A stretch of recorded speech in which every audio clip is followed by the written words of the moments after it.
Allô tout le monde! Aujourd'hui, on va se poser une question qui, à première vue, a l'air super technique. Est-ce que notre navigateur est prêt pour le web d'aujourd'hui? Mais en fait, la réponse nous plonge pas mal au cœur de la magie du web. C'est pas juste une question de est-ce que ça marche ou pas, non. C'est comme ouvrir le capot d'une voiture pour vraiment comprendre ce qui se passe en dessous. Fait que, allons-y, on plonge là-dedans ensemble. Pensez-y une seconde. On clique sur un lien et, pouf, une page apparaît. Magique, non? Mais qu'est-ce qui se passe en arrière-scène pour que cette page soit plus qu'un simple mur de texte? Pour qu'elle devienne une expérience vraiment vivante, interactive? C'est ça, la grosse question à laquelle on va s'attaquer. Bien, justement, aujourd'hui, surtout dans le monde de l'apprentissage en ligne, d'où vient d'ailleurs l'exemple qu'on analyse, le texte, ça ne suffit plus.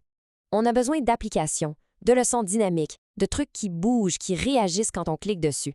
Et c'est là que le navigateur web a un rôle crucial à jouer. C'est à lui de prouver qu'il est à la hauteur de la tâche. OK, alors c'est là que ça devient vraiment cool. Pour qu'une page web moderne fonctionne, le navigateur doit littéralement être une machine à voyager dans le temps. Je blague même pas. Il doit être capable de comprendre et d'assembler des technologies qui viennent de plein d'époques différentes. Sérieusement, imaginez. Pour afficher une seule page, le navigateur doit aller piger dans des standards qui datent de des années, parfois même des décennies. Il prend un peu de ça, il assemble tout et hop, il nous présente un résultat qui a l'air tout beau, tout neuf et ça en une fraction de seconde. C'est un exploit technique assez fou quand on y pense.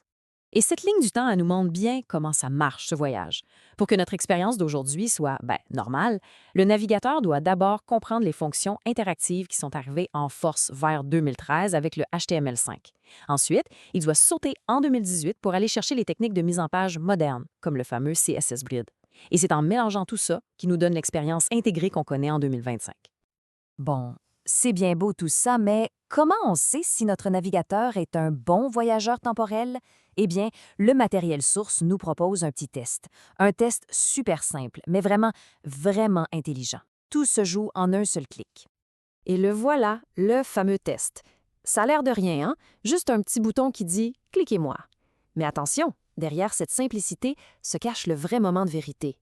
En cliquant là-dessus, on lance une cascade de vérification pour voir si le navigateur est capable de jongler avec toutes ces technologies de différentes époques. Donc, quand on clique, on ne fait pas juste cliquer, non. On est en train de demander au navigateur « Hey, est-ce que tu sais dessiner et animer des choses? Est-ce que tu comprends les contrôles interactifs? Sais-tu comment réagir quand on fait une action? Pars-tu le langage des scripts d'aujourd'hui? Et es-tu capable d'organiser la page comme il faut? » Tout ça dans un seul petit clic. OK, pour ceux qui aiment les détails un peu plus geeks, voici ce qui est vérifié. Pour le HTML5, on regarde s'il gère bien le dessin avec Canvas et les animations. Pour ce qu'on appelle le DOM, qui est un peu comme le squelette de la page, on s'assure qu'il est à l'écoute de nos actions, comme un clic. On vérifie même qu'il maîtrise encore des trucs d'ECMAScript-Lang, un vieil ancêtre JavaScript moderne. Et évidemment qu'il sait comment bâtir la page avec la mise en page grid de CSS. C'est pas mal complet. Alors, après ce test-là, on arrive au verdict. Le navigateur a-t-il passé son examen? Est-ce qu'il est vraiment prêt pour le web d'aujourd'hui et peut-être même celui de demain? Et la réponse, c'est un gros oui. Le message qui s'affiche est on ne peut plus clair. Votre navigateur web est tout à fait compétent. Ça veut dire qu'il a passé le test haut la main. C'est la preuve qu'il est prêt à nous donner l'expérience web riche et interactive qu'on attend.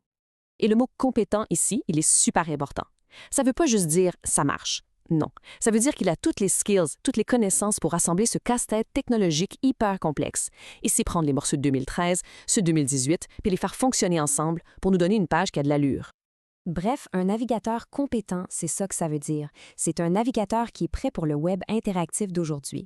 C'est pas mal la clé finalement pour être sûr de profiter à fond de tout ce que le web a à offrir, que ce soit des applications ou des cours en ligne comme celui qui a inspiré cette analyse. Et tout ça, ça nous laisse avec une dernière question. On vient de voir que le web d'aujourd'hui est bâti sur des technologies qui ont 5 ou 10 ans? Alors, qu'est-ce qui se développe en ce moment même et qui va devenir la base du web de demain? C'est ça qui est fascinant. Le web, ça n'arrête jamais d'évoluer.